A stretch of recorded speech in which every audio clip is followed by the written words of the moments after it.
Exam बहुत पास है और एक सही स्ट्रैटेजी मिल जाए अगर मैनेजमेंट के स्टूडेंट के लिए कि जो 60 डेज़ में आपको ये बता दे कि आपका नेट क्लियर कैसे करना है, जेआरएफ के लिए और अच्छी प्रिपरेशन कैसे करनी है, तो मज़ा ही आ जाएगा। ठीक है, तो यूजीनेट जून 2026 मैनेजमेंट की प्रिपरेशन करने वाले जितने भी मेरे स्टूडेंट्स हैं, जितने भी यहाँ पे स्टूडेंट मुझे देख रहे हैं, उनके लिए एक परफेक्ट 60 डेज स्ट्रेटेजी लेकर आया हूँ। जैसे आपने देखा होगा मेरी प्रीवियस स्ट्रेटेजी भी अलग अलग सब्जेक्ट के लिए बहुत ही बेनिफिशियल रही है, तो आज जो स्ट्रेटेजी शेयर करने वाला हूँ ये भी बहुत ज़्यादा बेनिफिशियल रहने वाली है आप सभी स्टूडेंट के लिए। बस अच्छे से इसको देखना और अच्छे से इसको एग्जीक्यूट भी कर लेना। ठीक है, तो चलो हम बात करते हैं कि हमारा एक्सपेक्टेड एग्जाम डेट क्या है। सर, हमारा एक्सपेक्टेड एग्जाम डेट मैं आपको बता दूं तो 25 जून से 29 जून के बीच में है ना। एक्सपेक्टेड एग्जाम डेट हमारा क्या है सर? एक्सपेक्टेड हमारा जो एग्जाम डेट है ये ड्यूरेशन में हमारा एग्जाम होगा 25 जून से लेके 29 जून तक। ठीक है, ये आपको मैं क्लियर कर देता हूँ भाई, ये तो आप भूलना ही मत। अच्छा, अब जब हम बात करते हैं सब मैनेजमेंट के यहाँ पर स्ट्रेटेजी पे, अगर मुझे सिर्फ 60 डेज की स्ट्रेटेजीज बनानी है और यहाँ पे मैं चाहता हूँ कि उसको फॉलो करके मेरा जेआरएफ और नेट क्लियर हो जाए। हाँ, इसका ये मतलब नहीं कि मैंने कुछ प्रिपरेशन ही नहीं की अभी तक, ऑब्वियसली आप प्रिपरेशन कर रहे हो। अब मैं इसको इस स्ट्रेटेजी को दो पार्ट में बांटूंगा। एक तो ऑब्वियसली हमें पेपर 1 को देखना है, क्योंकि कोई भी सब्जेक्ट पढ़ो तो उसमें पेपर 1 तो पढ़ना ही होगा। फिर उसके साथ साथ यहाँ पे हमारे पास पेपर 2 की हम बात करते हैं, पेपर 2 की हम बात करते हैं यहाँ पर। ठीक है, पेपर 1 और पेपर 2 की हम बात करते हैं। तो जब हम पेपर 1 की बात कर रहे हैं my dear friends and students, तो पेपर 1 पे आपको कम से कम 2 से 3 घंटे अभी देने ही देने, 2 to 3 आवर्स आपको रेगुलरली देने। When we are talking about the paper 2, तो यहाँ पे आपको करीब करीब 4 आवर्स का टाइम देना है रेगुलर बेसिस पे, आज से अगर आप जेआरएफ के लिए प्रिपेयर कर रहे हो तो। अब सर, इसमें भी आपने टाइम को देखना है। 60 डेज को हमने कैसे डिवाइड किया गया? 60 डेज को हमने कैसे डिवाइड किया है?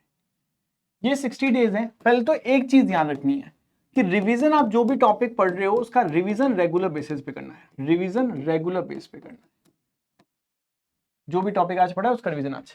मैं 1 से लेकर 30 डेज की बात करता हूं और इसको मैं बांटता हूं यहां पर 5 पार्ट में। ठीक है, मतलब कि फर्स्ट 5 डेज, नेक्स्ट 5 डेज, फिर नेक्स्ट 5 डेज, फिर नेक्स्ट 5 डेज और यहाँ पे।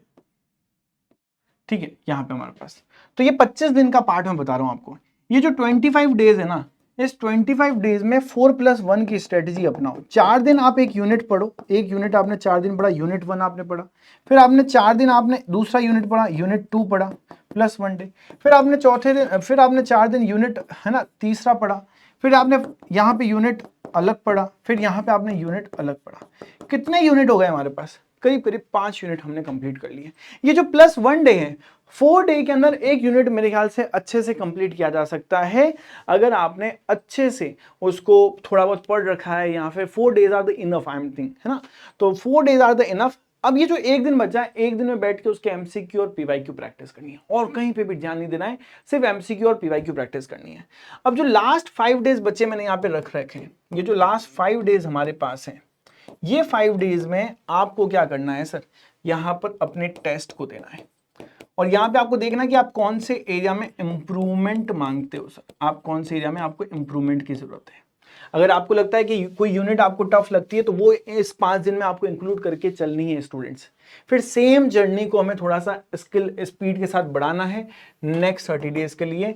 तो हमारे पास कंटेंट प्लस पीवाईक्यू की प्रिपरेशन आएगी और बचे हुए कुछ डेज के अंदर, है ना, नेक्स्ट 20 डेज में आपको ये कोशिश करनी है, नेक्स्ट 20 डेज में आपको ये कोशिश करनी है 3+4 वाला एरिया करना है। 3+4 वाला एरिया करोगे तो यहाँ पे आपके पास क्या हो जाएंगे सर? 3 डेज में अगेन यूनिट नंबर 6 आ गया, यूनिट नंबर 7 आ गया, यूनिट नंबर 8 आ गया, यूनिट नंबर 9 आ गया, यूनिट नंबर 10 आ गया। और सबको वापस पीवाईक्यू प्रैक्टिस करने के लिए एक एक दिन आपके पास होगा। ये हमने क्यों लिया? क्योंकि एग्जाम में आपको ऑब्वियसली स्पीड बढ़ानी पड़ेगी, टाइम बड़ा ज्यादा देना पड़ेगा, तो आप 3 दिन के अंदर एक यूनिट कंप्लीट कर पाओगे। यहाँ पे हमने 5 दिन आपको दिए, जिसमें से 4 दिन में यूनिट और प्लस 1 दिन पीवाईक्यू का। यहाँ पे 3 दिन दे रहे हैं प्लस 1 दिन आपको पीवाईक्यू का दे रहे हैं। ऐसे करके हमारे पास 50 दिन कंप्लीट हो गए। लास्ट बचे 10 दिन के अंदर आपको सिर्फ मॉक टेस्ट की प्रैक्टिस करनी है। लास्ट डेज के अंदर आपको 10 डेज के अंदर मॉक प्रैक्टिस करना है। अगर आप इस स्ट्रेटेजी को फॉलो करते हो, मैं फिर से रिवाइज कर रहा हूं, टोटल 60 डेज है, 1 से लेकर 30 दिन है, इसमें आपको क्या करना है, यहाँ पर आपको 5 डेज में से 4 में से दिन में यूनिट 1 की प्रिपरेशन करनी है, फिर यहाँ पे यूनिट 2 की प्रिपरेशन करनी है। ऐसे ही आपको 5-5 दिन के अंदर एक दिन अलग रखना है।